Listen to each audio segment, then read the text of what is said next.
वाद साहब, आज के फैसले को लेकर आपका क्या पॉइंट ऑफ व्यू होगा?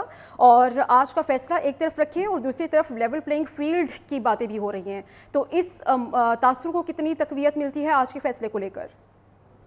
देखें जी, बल्ले का निशान जाए या माजी के अंदर जिस तरह से सियासी जमातों से उनके इंतखाबी निशानात वापस ले लिए गए, उन तमाम चीजों से आमतौर पर देखा गया है कि सियासी जमातों को कोई बहुत फर्क नहीं पड़ा। अगर माजी में जाया जाए तो पाकिस्तान पीपल्स पार्टी का इंतखाबी निशान तलवार हुआ करता था, जो अब तीर में बदल चुका है। इसी तरीके से इंतखाबी निशान आने या जाने से किसी शख्स की पॉपुलरिटी का कोई आमतौर पर फर्क नहीं देखा गया।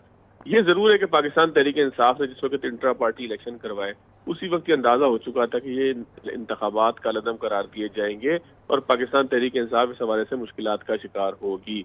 क्योंकि उन इंट्रा पार्टी इलेक्शन से एक रात पहले भी मुझे अच्छी तरह याद है कि ढूंढने से मकाम मालूम नहीं हो रहा था कि ये इंतखाबात किधर होंगे, किस तरीके से होंगे, कौन इनको कंडक्ट करेगा, कारकुनान कहाँ पर जो है वो वोट डालने के लिए आएंगे, कागजात नामजदगी कहाँ पर जमा होंगे। इन तमाम चीजों के हवाले से किसी और ने नहीं बल्कि पाकिस्तान तहरीक इंसाफ के कारकुनान ने ही आवाजें बुलंद की थी। उन्होंने ही जो है वो इस हवाले से जो है वो पार्टी बनने का फैसला किया था और वही जो है वो इलेक्शन कमीशन के अंदर शिकायत लेकर पहुंचे थे। जाहिर है कि ये तमाम सूरत गैर मुतवक्का नहीं है, लेकिन इसमें सबसे अहम मामला यह है कि पाकिस्तान तहरीक इंसाफ इस तमाम मामले को किसी दानिशमंदी के साथ डील नहीं कर पाई।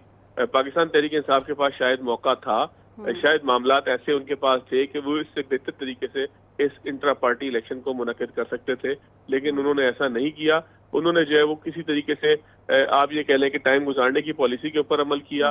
वो इस बात के ऊपर डिपेंडेंट रहे कि किसी तरीके से खाना पूरी की जाए, किसी तरीके से ऐसी तमाम सूरत पैदा की जाए कि जिसके अंदर उनके इंट्रा पार्टी इलेक्शन को जो कि सिरे से हुए ही नहीं उसे तस्लीम कर लिया जाए। और फिर आपने उसका नतीजा देखा कि उस गैर संजीदगी का नतीजा आज हमारे सामने है कि पाकिस्तान तहरीक इंसाफ से बल्ले का निशान वापस ले लिया गया है।